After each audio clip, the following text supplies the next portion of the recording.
One town's poison water becomes a global story, and trust is the hardest thing to restore. Emma adjusted the strap of her camera bag. The relentless hum of the Manhattan newsroom, a chaotic symphony of clacking mechanical keyboards and muffled shouting, fading into a dull roar as she scanned the brief on her desk. The memo was printed on heavy, cream-colored cardstock, a stark contrast to the clinical, almost dismissive instructions typed upon it. Industrial water contamination in Milltown. Investigate. Deadline 30 days. No extensions. Direct all budget queries to Sloan's office. She frowned, her fingers drumming a restless rhythm on the laminated folder. This was no ordinary assignment. Milltown was a ghost in the state's industrial records, a small, overlooked cluster of factories that shouldn't have warranted a priority brief from the top floor. Yet, something about the way the report hinted at systemic negligence, mentioning specific filtration bypasses that only an insider would know, made her pulse quicken. She lived for stories like this, the kind that rattled the teeth of the establishment and demanded a price for their silence. She was already mentally cataloging the gear she'd need, her mind stripping away the office noise to focus on the jagged, uncomfortable truth hidden between the lines of Sloan's clinical prose. At that moment, the door groaned on its hinges, and the air in the cubicle seemed to grow heavy, as if the atmospheric pressure had suddenly spiked. David, the photographer, didn't just enter, he infiltrated the space. His worn leather boots didn't click. They landed with a muffled, predatory thud against the linoleum, a sound practiced in places where noise was a liability. He carried a battered Pelican case, its surface scarred by sand and salt, holding it with a protective familiarity that suggested it contained more than just glass and sensors. He stood near the edge of her desk, his shoulders locked in a permanent, defensive brace, his frame casting a long, jagged shadow over her files. His eyes, the color of a winter sea before a storm, didn't scan the room for faces or pleasantries. They reflexively mapped the security cameras, the fire exits, and the density of the crowd, as if he were still calculating the safest path through a hot zone. Emma Vance, he said, his voice a low vibration that bypassed her professional armor. I've seen your work. You chase fires. I just hope you're ready to get burned. Emma felt the air in the room thicken. She stood up, smoothing the front of her blazer, her pulse betraying her calm facade. Stuck is the word a pessimist would use, David.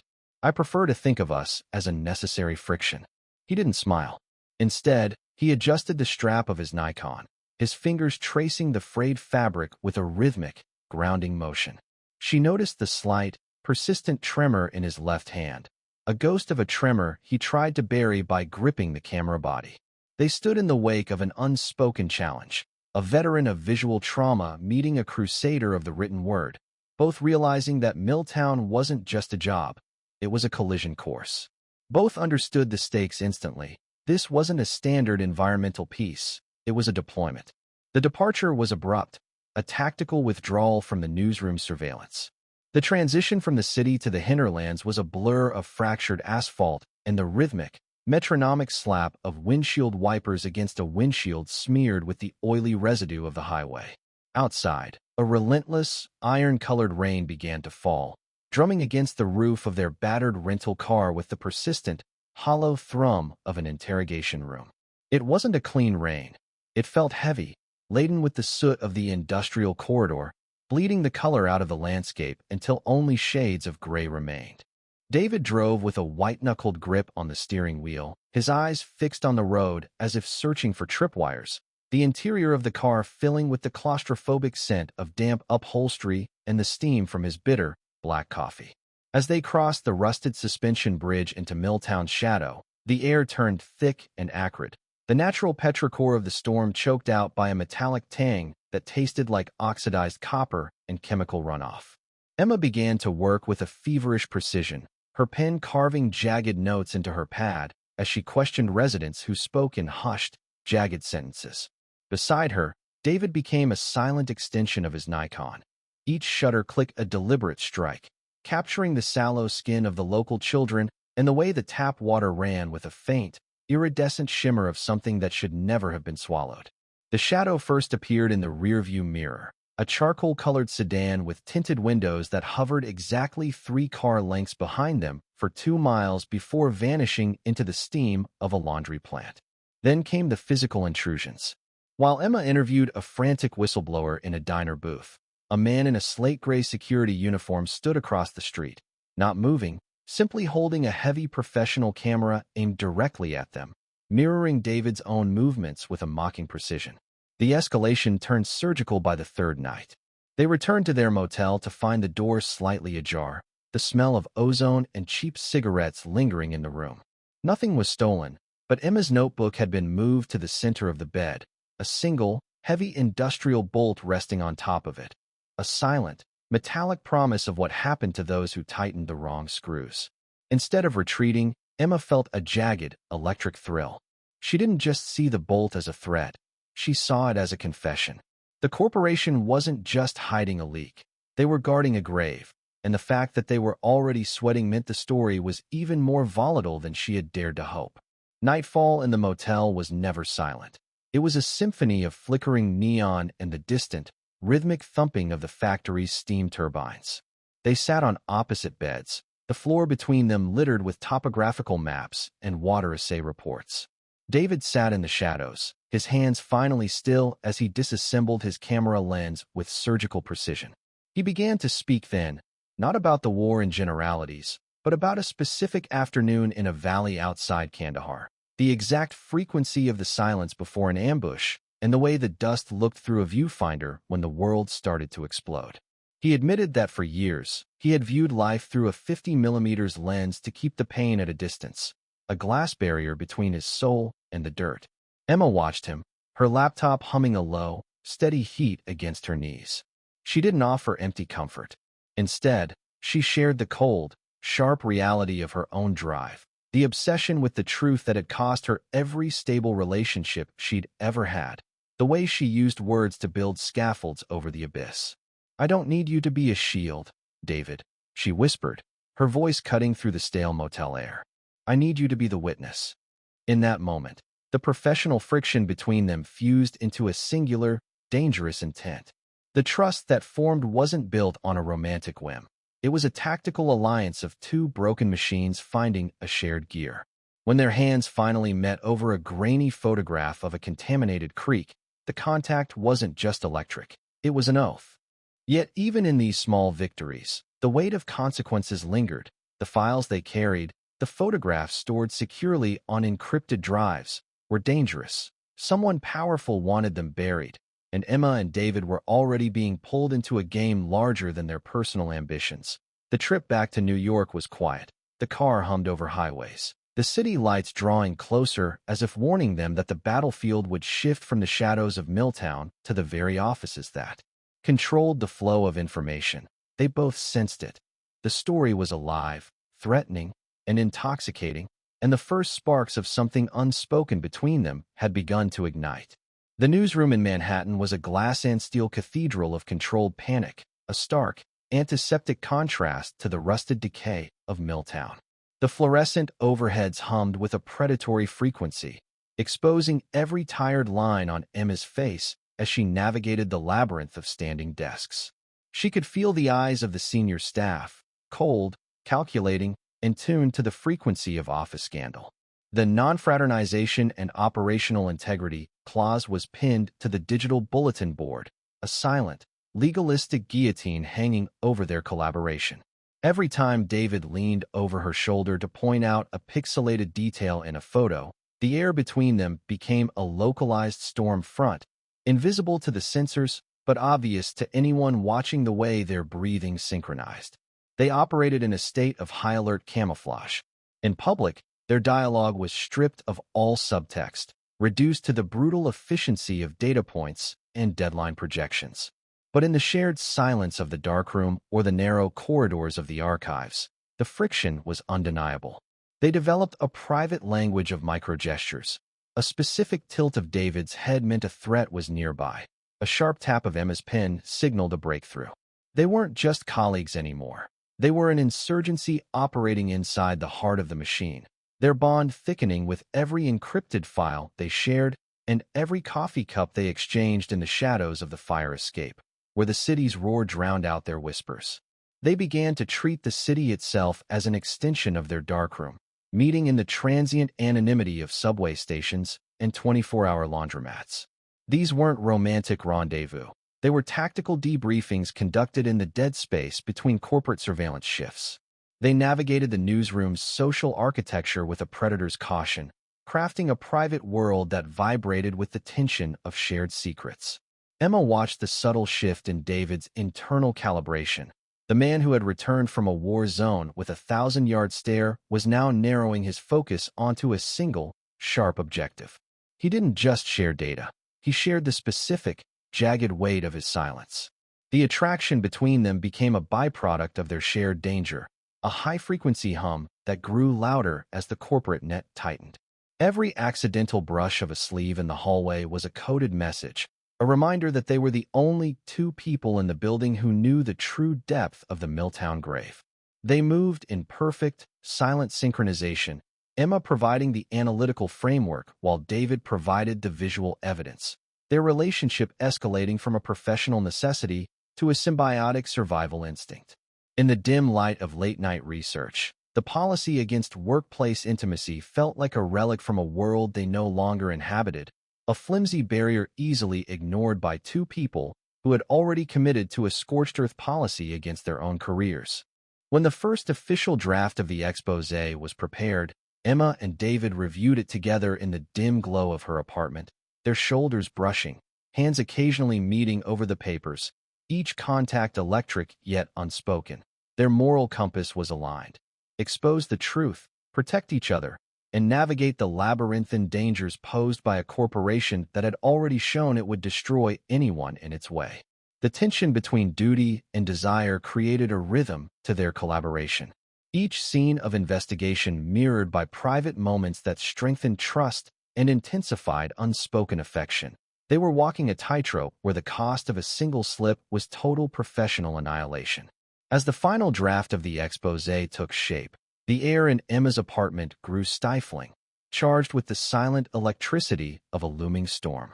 They didn't just share data. They shared the terrifying weight of what that data would do to the world, and what the world might do to them in return. The golden proof wasn't just a file anymore. It was a detonator. Emma watched David's silhouette against the window, realizing that their silence was no longer about the policy or the fear of discovery, but a mutual understanding of the price they were about to pay. The weight of that silence followed David into the newsroom the following morning, a heavy, suffocating shroud that felt like a target on his back. He had barely set his camera bag down when the intercom crackled, a summons that wasn't a request, but a cold, administrative extraction. The office was quieter than usual, the morning light cutting through the glass with a clinical, unforgiving sharpness as he walked toward the corner suite. He entered with measured steps, the weight of his findings in Milltown pressing on his chest like a physical force. Sloan did not stand to greet him. She remained seated, one hand resting lightly on the polished desk, her expression calm but razor-sharp. "David," she said, voice smooth, almost conversational, yet every syllable carried the authority of someone who held leverage over life and career. "You've been productive, haven't you?" He hesitated, choosing words carefully, aware that any misstep could unravel everything.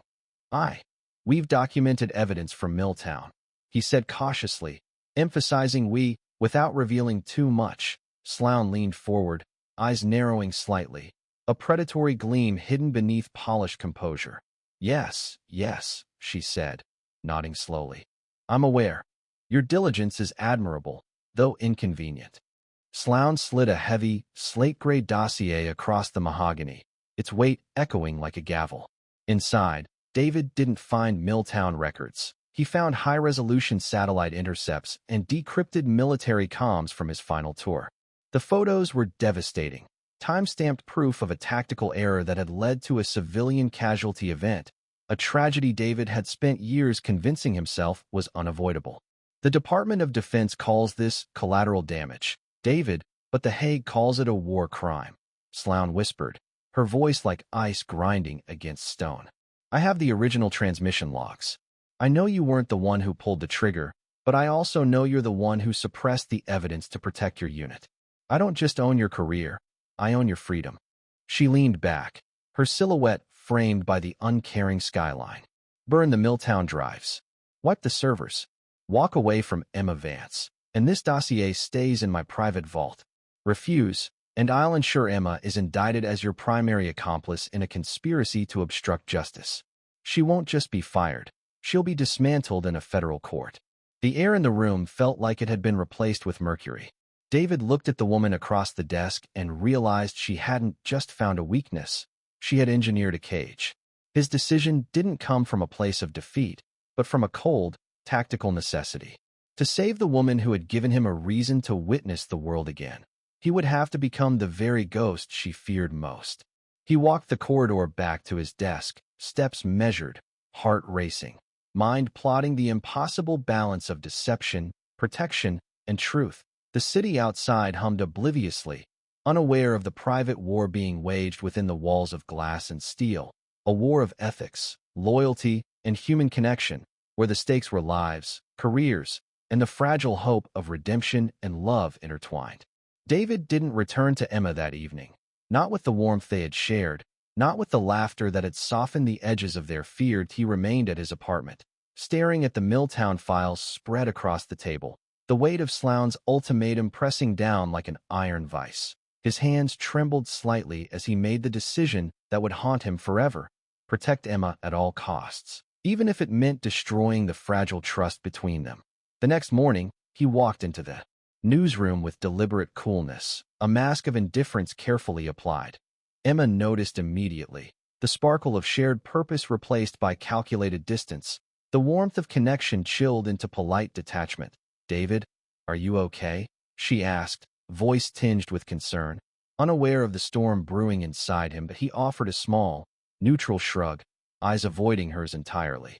"It's nothing, just tired," he replied, tone flat, professional, as if yesterday's discoveries were someone else's. Concern, the gap between them widened with every passing hour, every word exchanged measured, guarded, cold. Even as they continued working side by side on the story, the intimacy that had grown during their Milltown investigation evaporated under the pressure of necessity and sacrifice. David's facade was impeccable, yet the burden he bore gnawed at his conscience. A silent agony he could not voice. He allowed Emma to believe it was merely a casual fling, a meaningless distraction, as he carefully withdrew from her world, a ghost of the man she had known and trusted. The betrayal didn't arrive with a bang, but with the hollow, metallic ring of a door being locked from the inside. Emma watched David navigate the newsroom like a stranger haunting his own life. He didn't just withdraw, he sanitized his presence, deleting their shared folders and replacing his defiant posture with the slumped, defeated gait of a man who had finally been broken by the machine. But Emma wasn't a victim of heartbreak. She was an apex predator of information. She noticed the microscopic inconsistencies, the way David's eyes tracked the security cameras whenever Sloan's assistant passed, and the fact that he was still wearing the same worn leather boots, the ones he only wore when he was ready for a fight. He wasn't retreating, he was shielding. She pivoted her entire investigative apparatus toward the woman in the corner suite. Emma initiated a dark node protocol, routing her queries through a series of offshore VPNs and encrypted layers that even the newsroom's IT department couldn't trace. She didn't just look for corporate graft, she looked for the friction points in Sloan's own history. She discovered a pattern of strategic acquisitions, where Sloan hadn't bought companies, but had bought the silence of their lead investigators through a shell company named Acheron Holdings. The heartbreak became a cold, analytical fuel, but Emma didn't waste time in the archives. She knew the digital trail was a dead end, scrubbed clean by Sloan's specialists. To break the cage, she had to go after the physical evidence Sloan was too arrogant to destroy. She stopped being a reporter and became a ghost, deconstructing the architecture of the blackmail with a precision that turned her grief into a weapon. Emma transformed her apartment into a tactical operations center, the walls soon covered in a chaotic mosaic of satellite maps, chemical formulas, and interlocking corporate flowcharts. Every waking hour was consumed by a cold, surgical fury. She stopped relying on the newsroom's compromised infrastructure, instead building a standalone network of burner laptops and encrypted satellite uplinks. Her investigation into Sloan moved from professional curiosity to a deep-tissue dissection of the woman's entire financial history. She wasn't just looking for Milltown's pollution anymore. She was tracing the flow of black-budget payments that Sloan used to maintain her network of informants and enforcers. The patterns she unearthed were chilling. She discovered that Sloan's influence wasn't just based on seniority, but on a systematic collection of career-ending leverage over the entire editorial board. Emma contacted the Milltown whistleblowers again, this time using encrypted voice changers, and recorded testimony that went far beyond water quality. They spoke of midnight shipments, private security details with military-grade equipment, and a local police force that had been bought and paid for in stock options. She realized the newsroom wasn't just complicit in silence. It was a primary node in a larger machinery of suppression.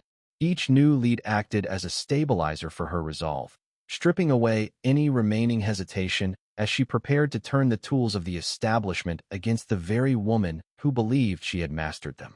The vulnerability in Sloan's armor wasn't digital. It was a physical relic of her arrogance.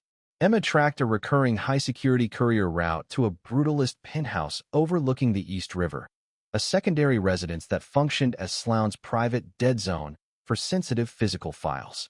Getting inside required more than grit. It required the tactical deception she had observed in David. She didn't hack the door.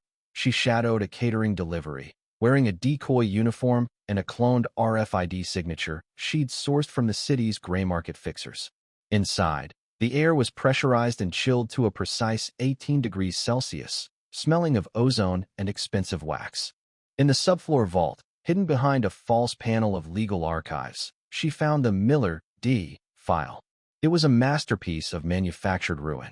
Emma's breath hitched as she scanned the original, unedited military transmission logs, the ones Sloan had suppressed to create the illusion of David's guilt.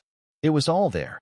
The order to hold fire that David had never received, and the intercepted signal that proved the casualties were caused by a corporate contracted drone unit, not David's team. Sloan hadn't just blackmailed him. She had framed him for a massacre to ensure his absolute silence. Emma's fury was cold and crystalline. She didn't just photograph the documents. She mirrored the entire physical drive to an encrypted cloud server using a portable burst transmitter. As she slipped back into the rainy night, the weight of the drive in her pocket felt like a detonator. She wasn't just going to clear David's name. She was going to erase Sloan's world. Emma didn't knock. She used the spare key David didn't know she'd copied, slamming the physical hard drive and the unedited Kandahar transcripts onto his kitchen table at 4:14 a.m. The sound was like a gunshot in the cramped apartment. "You're not a murderer, David. You're a trophy she used to keep herself in power," she spat, the words hitting him harder than any physical blow. David looked at the unedited transmission logs, and for the first time in years, the haunted rigidity in his spine snapped. The silence that followed was the sound of a vacuum before an explosion. They spent the next 3 hours in a state of synchronized kinetic energy, David's fingers flying over the keyboard to bypass the newsroom's internal kill switches, while Emma synchronized the release through a decentralized whistleblower network. They didn't just leak the story, they weaponized it, embedding the Milltown protocol into a self-replicating data burst that mirrored itself across 6 continents simultaneously. By 9 a.m., the newsroom had transformed from a temple of media into a high-voltage impact zone. The air seemed to vibrate as every television monitor in the building began to flash the same headline, the Milltown Protocol. It was a synchronized, digital execution. When the federal agents stepped out of the elevator to intercept Sloan, the glass walls of her office seemed to rattle from the sheer volume of incoming subpoenas. The fall was absolute. The woman who had traded in secrets was now the lead story in her own paper. 6 months later, the Emma Vance Independent breathed life inside a converted Brooklyn warehouse, a space defined by exposed brick, humming independent servers, and the sharp, honest scent of ozone. They were no longer employees of the narrative. They were its architects. David stood by the floor-to-ceiling windows, the morning light catching the steady, unwavering grip of his hands as he prepped a long-range lens. The tremor was gone. Emma sat across from him, her screen a complex web of offshore shipping manifests for their next investigation. They were broke, hunted by legal teams, and blacklisted from every corporate gala. But as David caught Emma's reflection in the glass, the unspoken bond between them was no longer a secret to be guarded. It was a lighthouse in a world of shadows.